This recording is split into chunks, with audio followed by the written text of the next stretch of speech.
전 세계 테니스 선수들이 어린 시절부터 현재까지를 알아보는 코너 테니스 인물백과 두 번째 시간입니다. 저희가 준비한 선수는 누구인가요, 솔리님? 저희가 지난번에 치치파스 선수에 대해서 이야기했었죠. 그러면서 치치파스의 라이벌인 메드베데프 이야기를 잠깐 했었는데요. 이번 US 오픈 준우승을 한 하드코트의 지배자 AKA 악토퍼스 메드베데프에 대해 이야기해볼까 합니다. 메드베데프는 2021년 조코비치의 캘린더 그랜드슬램을 막은 것이 유명하죠. 한때 세계 랭킹 1위에도 16주간 올랐었고요. 어떤 스토리가 있는지 참 궁금한데요. 함께 이야기해보시죠. 그렇습니다. 이름 다니엘 세르게예비치 메드베데프. 18년간 빅4의 통치를 끝내고 새로운 시대를 활짝 열어젖힌 장본인, 하드코트의 지배자, 디펜시브 라이너, 딥 리터너 등 다니엘 메드베데프를 일컫는 말들은 수도 없이 많습니다. 그중 가장 빛나는 업적이 2021년 US 오픈 파이널 우승입니다. 네, 맞습니다. 무서운 기세의 조코비치를 3대0으로 셧아웃시키는 경악스러운 경기력이었는데요. 저도 이 경기를 봤는데 정말 메드베데프 선수가 정말 무섭게 조코비치를 몰아붙이면서 한 세트도 주지 않고 무실 세트로 우승을 했어요. 정말 메드베데프 선수가 이때 거의 실력이 끝까지 최대로 끌어올리지 않았나 그런 생각을 좀 해보고요. 레딩님은 이 결승전에서 어떤 점이 인상 깊으셨나요? 일단 스코어가 경악스럽죠. 네네. 다전제, 그러니까 5세트 경기에서 조코비치를 3대0으로 셧아웃시켰다. 이런 일은 사실은 거의 일어나지 않거든요. 드문 일이죠. 네, 조코비치 커리어에서도 거의 없었던 일인데 그리고 이미 조코비치는 윈블던, 롤랑가로스, 호주 오픈을 우승한 상태로 US 오픈 결승전에 올라왔기 때문에 대부분의 팬들이 조코비치가 우승할 거라고 생각을 했었는데 0대3이라니 저는 거기서 꽤나 충격을 받았고, 더군다나 그랜드 슬램 경기고 맞아요. 그리고 결승전인데도 불구하고 3대0이라는 점수는 정말 의미가 큰 점수가 아니었나? 그래서 제가 기억하기로는 그때 조코비치가 막 엉엉 울지 않았나. 네. 맞아요, 울었어요. 저도 이제 조코비치가 운 것만큼 저도 팬의 입장에서 그 캘린더 그랜드 슬램이라는 역사적인 장면을 직접 볼 수 있는 기회가 없어져서 많이 아쉬웠는데, 그 테니스 팬, 긴 호흡의 테니스 팬으로만 봤을 때는 전무후무한 장면을 메드베데프가 만들었다고 생각을 합니다. 바로 승리 세레머니죠. 힘을 다해 쓰러지는 선수 같은 모습으로 승리 세레머니를 하였고, 실제로 살짝 웃어 보였을 뿐 별다른 세레머니를 하지 않았는데요. 두 분도 그 모습 기억하시죠? 네, 기억합니다. 살짝 이렇게 누워가지고 혓바닥 이렇게 축 내밀고 약간 축 늘어진 그런 모습이었는데, 그 세레머니가 특별한 의미가 있는 건가요? 그렇습니다. 찬더리님은 평소에 축구 게임 좋아하시죠? 네, 저는 어렸을 때 테니스보다 축구를 먼저 접했기 때문에 축구 되게 좋아합니다. 어떤 게임 좋아하시나요? 위닝 11이죠. 축구 게임하면. 네, 이게 축구 게임 중에서 솔리님은 잘 모르시죠? 옛날 게임. 요즘 게임은 피파. 네. 위닝 11 말씀하시니까 연식을 저희가 눈치챌 수 있습니다. 네. 메드베데프의 이 세레머니는 바로 요즘 게임인 피파 2023에서 골을 넣었을 때 특정 커맨드를 입력하면 보여지는 세레머니라고 합니다. 경기 승리 후 인터뷰에서 기자들이 승리 세레머니의 의미를 묻자, 내 승리 세레머니는 전설만이 이해할 것이다. L2 더하기 레프트였다. 라며 알쏭달쏭한 말을 했습니다. L2 더하기 레프트가 그 게임 조작 방법인 건가요? 그 특정 커맨드? 그렇습니다. 골을 넣고 선수들이 세레머니를 하는 장면은 게임 안에서는 자동으로 이렇게 나오거든요.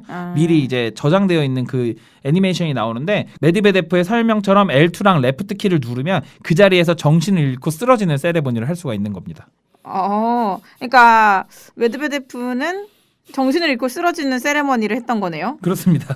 그냥 게임에서 세레머니를 따왔다. 따라한 거죠. 따왔다. 네, 현실에서. 네. 그러니까요. 이 세레머니는 정말 아는 사람만 알 수 있는, 그냥 게임 매니아만 알 수 있는. 근데 그것도 그 사람이 이 테니스를 보고 우승한 걸 봐야지만 알 수 있는. 네, 그렇죠.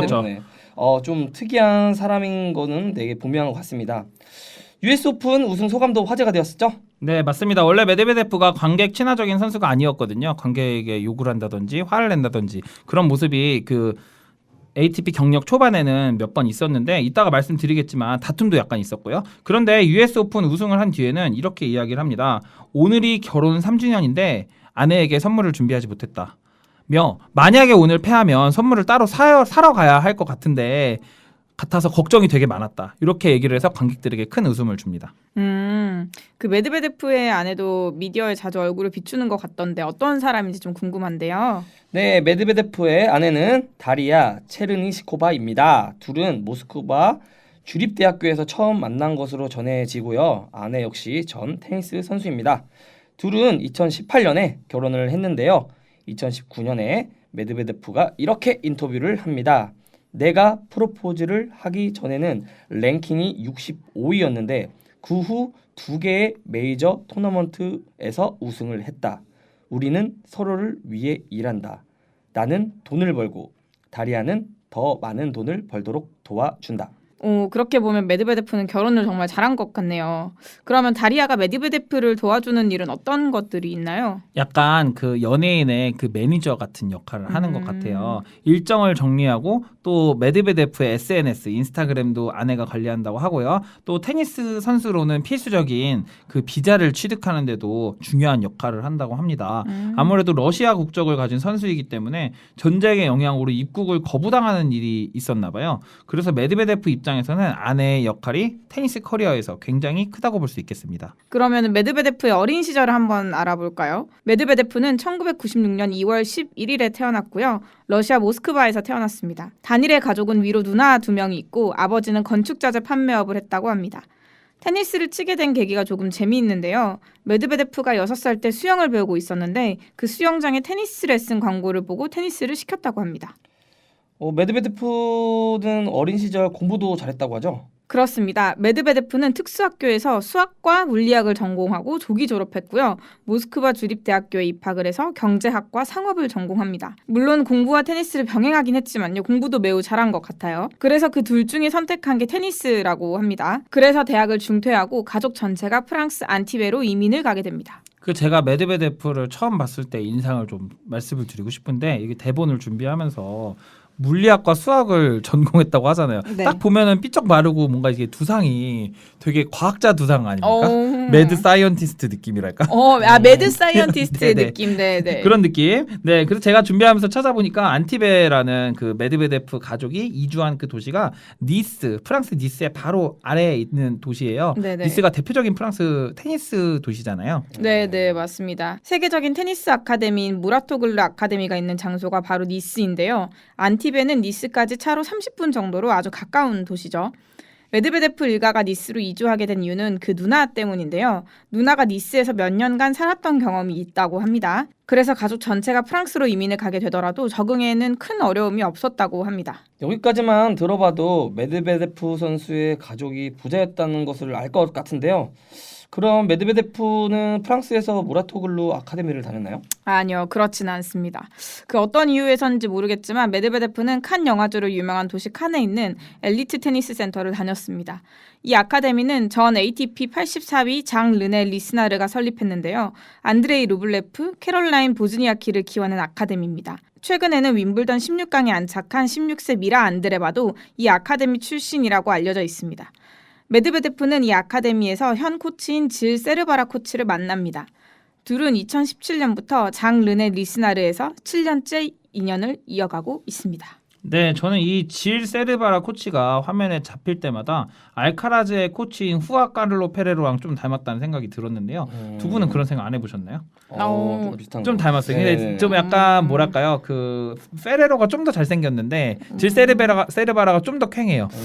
저는 사실 그 서양인들의 얼굴을 잘 구분을 못해서 잘 모르겠어요. 네. 네. 그 질 세르바라의 철학이 이기는 테니스라고 해요. 네네. 그 질 세르바라에 대해서 잠깐 말씀을 드려보면 그 후안 카를로스 페레로는 이미 선수일 때도 세계 랭킹 1위를 찍은 스타 플레이어 출신의 코치거든요. 네. 굳이 야구로 치면은 뭐 선동열이나 차범근 정도 된다고 볼 수가 있을 것 같은데 이 질 세르바라는 테니스 커리어에 특별한 커리어가 없습니다. 우승한 것도 없고요. 그래가지고 이 선수가 이제 코치가 되었을 때는 진짜 밑바닥부터 올라온 거예요. 그래서 이 질 세르바라의 평소에 그 코칭의 철학이 이기는 테니스, 어떻게든 이겨야 된다. 그런 것 같고 그 내면의 간절한 승리의 열망을 키워야지 최고 수준의 선수가 된다고 주장을 했더라고요. 그 질 세르바라가 선택한 선수가 메드베데프입니다. 그래서 메드베데프의 어떤 그 이기려고 하는 강력한 의지는 질 세르바라만 봐도 알 수가 있는 거예요. 그래서 이 메드베데프의 승부욕, 어떤 경기를 이기려는 열망 안 봐도 알 수가 있겠죠? 네, 맞습니다. 메드베데프는요. 앞서 언급드린 질 세르바라 코치와 함께 2017년부터 본격적으로 ATP 투어에 뛰어듭니다. 이 해가 메드베데프의 커리어 시작이라고 볼 수 있는데요. 윈블던 1라운드에서 그때만 해도 랭킹 3위로 잘 나가던 바보형 바브린카를 꺾고 테니스계에 충격을 안겼습니다. 제가 이제 그때 경기를 찾아봤어요. 그 앳된 메드베데프랑 날씬한 바브린카 모습이 되게 보기가 좋았는데요. 메드베데프는 그때도 그 윈블던에서도 안정적인 스트로크로 공을 이제 길게 치면서 바브린카를 좌우로 흔들었습니다. 서브 게임에서는 역시 큰 키에서 나오는 강력한 서브로 점수를 가져오는 전략을 보여줬고요. 바브린카를 침몰시키게 되었죠. 그렇긴 한데 그 뒤에 2라운드의 행동이 문제가 되었죠. 벨기에 테니스 선수 루벤 바넬만스와 맞붙었는데 경기를 패배한 메드베데프의 행동이 논란이 되었습니다. 심판 판정에 불만을 가진 메드베데프가 경기가 끝나고 짐을 싸는 와중에 갑자기 지갑을 꺼내 동전을 한 개씩 체어 엄파이어에게 던지기 시작했는데요. 한 개가 아니라 최소 5개 이상의 동전을 의자 아래로 던졌습니다. 이에 메드베데프는 심판을 모욕한 벌금 7,000달러, 동전을 던진 벌금 7,500달러, 총 14,500달러의 벌금을 냈습니다. 이거 영상 보시면 진짜 충격적이에요. 그래요. 계속 하나씩 던져. 이거를 빠르게 던지는 것도 아니야. 이렇게 던지고 다 볼 때까지 또 하나 또 던지고 계속 던져 계속. 이게 모욕한 것보다 던진 벌금이 조금 더 크다는 게 좀 있긴 해요. 그렇습니다. 네, 그러니까 이제 메드베데프의 똘끼는 어릴 때부터 출중을 했던 것 같아요. 근데 그게 이제 투어 첫 해였잖아요. 네, 맞습니다. 투어 첫 해부터 이런 짓을 할 수 있다는 게 되게 놀라운데 2018년에는 메드베데프에게 대체 무슨 일이 있었던 거죠, 레딩님? 2018년은 메드베데프의 커리어에서 가장 중요한 한 해였습니다. 일단 호주 오픈 직전 대회죠. 시드니 인비테이셔널에서 우승을 했습니다. 그 권순우 선수가 우승한 그 대회인데요. 그 뒤로 윈스턴 살렘, 도쿄에서 연속 우승을 하고 순위를 22위까지 끌어올립니다. 이때가 이제 바로 메드베데프가 결혼을 결심하고 심리적인 안정감을 찾은 해라고 볼 수가 있는데요. 이 해에 메드베데프가 하드코트에서 올린 승수가 무려 38승이라고 합니다. 한 해 동안 얼마나 많은 테니스를 승리했는지를 잘 알 수 있는 대목이죠. 근데 그 2018년이 그 치치파스랑 싸운 그 해 아닌가요? 저번에 우리가 방송에서 말씀드렸던. 네, 맞습니다. 마이애미 오픈이라고 했던 것 같은데요. 그렇네요. 메드베데프에게는 여러모로 잊지 못할 한 해가 되었을 것 같습니다. 2019년 역시 메드베데프는 승승장구하죠. 호주 오픈에서 16강, 윈블던 32강에 올랐고 북미 스윙이라고 불리는 신시내티 오픈에서 조코비치를 꺾고 첫 마스터즈 우승을 가져갑니다. 하드코트의 절대 강자라는 이미지는 이때 시작된 것 같은데요. 신시내티를 우승하고 곧바로 시작된 US 오픈에서 결승까지 오르고 라파엘 나달을 0대2에서 2대2까지 몰아붙이는 모습을 보여주었습니다. 이후 상하이 마스터즈에서 즈베레프를 꺾고 우승하며 두 번째 마스터즈 우승을 가져갑니다. 이때 이후부터 우리가 아는 메드베데프의 시대가 활짝 열리기 시작하는 거죠. 2020년에 호주 오픈 16강, US 오픈 4강, 21년 호주 오픈 결승, 프랑스 오픈 8강, US 오픈 우승, 2022년 호주 오픈 결승 등 화려한 경력을 이어나가게 됩니다. 특히 2021년 그랜드슬램 전적은 21승 3패로 무시무시한 승률을 기록했습니다. 두 분은 메드베데프의 경기 중에 인상 깊었던 경기가 있을까요? 저는 2022년 호주 오픈 결승전이 좀 인상이 깊었는데요. 그때 라파엘 나달이랑 결승전 경기를 했는데 1, 2세트를 그냥 제압을 했었죠. 메드베데프 선수가. 근데 이제 3, 4세트에 좀 이제 좀 떨어지면서 좀 역수입을 당하긴 했는데 저는 초반에 이렇게 라파엘 나달을 되게 제압을 하고 기선을 이렇게 하는 모습을 보면서 이 선수 정말 하드코트에서는 정말 무서운 선수가 됐구나라는 생각을 좀 해봤고요. 레딩도 하나 소개해 주시죠. 저는 이제 아무래도 US 오픈 시즌이 지난 지가 얼마 안 됐으니까 2020년 US 오픈 4강전 메드베데프와 도미닉 팀의 경기를 꼽고 싶습니다. 사실 둘은 5년 정도 나이 차이가 나요. 결과는 메드베데프의 0대3 패배였지만 메드베데프의 장점이 잘 드러나는 경기였다 생각이 듭니다. 도미닉 팀의 스타일은 강력한 원백으로 상대방을 윽박지르는 어그레시브 베이스 라이너거든요. 반면에 메드베데프는 물 흐르는 듯한 스텝, 빠른 발, 또 모든 공을 받아넘기는 디펜시브 베이스 라이너 스타일입니다. 둘이 맞붙으니 랠리가 정말 길었던 기억이 나고요. 특히 도미닉 팀은 계속 공격을 하고 메드베데프는 문어라는 별명에 걸맞게 긴 다리를 공중공중 뛰어다니면서 모든 공을 받아내서 도미닉 팀을 정말 몰아붙였습니다. 근데 2, 3세트가 타이브레이크 6대6 타이브레이크로 2, 3세트 가져갔거든요. 만약 메드베데프가 조금만 더 경험이 있었다면 그랜드슬램의 역사가 달라졌을 거예요. 2020년에 도미닉 팀이 결국 우승을 하게 되니까요. 네, 그럼 테니스 인물백과 두 번째 시간, 오늘은 하드코트의 제왕 메드베데프에 대해 알아봤습니다. 다음 시간에는 어떤 선수를 알아보면 좋을까요? 너무 좀 남자 선수만 저희가 알아보는 것 같아가지고 여성 청취자님께서 좀 아쉬워하실 것 같아요. 저는 사실 솔리님을 보면은 시모나 할렙 선수가 떠오르거든요. 오, 네. 그 작은 키에서 나오는 그 폭발적인 스트로크가 좀 비슷하다는 생각이 들어서요. 얼마 전에 시모나 할렙 선수가 안 좋은 그 뉴스를 받기도 했는데 시모나 할렙 어떠신가요? 시모나 할렙 선수 되게 알아보면 좋을 것 같고요. 그리고 또 솔리님과 약간 키도 약간 비슷한 것 같고. 그래요? 네, 약간 치는 모습이 약간 빡세게 치는 스타일. 오.